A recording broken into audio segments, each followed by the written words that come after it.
লজ্জাপতি গাছের প্রেম থেকে যেন আমাকে বিচ্ছিন্নই করা গেল না।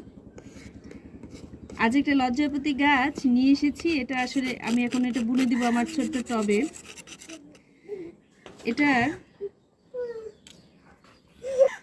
এটা কিন্তু খুব সামান্য শিকড় সহই কিন্তু এটা আমি তুলে নিয়ে এসেছি। এটা লজ্জাপতি গাছের চারাটা একদম খারাপ জায়গায় ছিল, সেটা আমার একদম আসলে ভালো লাগলো না। এই শ্যাম্প্ল্যান্টটাকে আমি নিয়ে এসেছি, এখন আমি এটা আমার টবের মধ্যে বুনে দিব। তারপরে বারান্দায় বসে বসে আমি আমার এই শ্যাম্প্ল্যান্টটাকে লজ্জা দিতে চাই।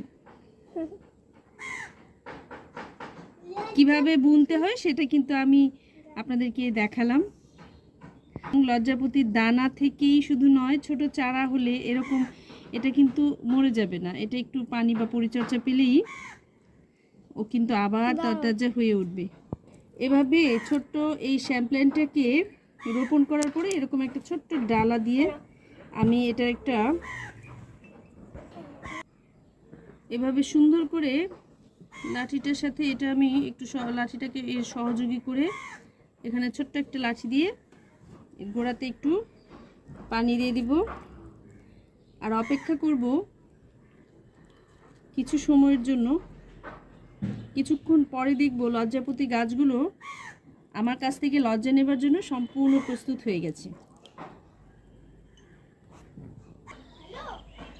কয়েক মিনিট পরেই পাতাগুলো কিন্তু ঠিক এরকম করে জেগে উঠবে।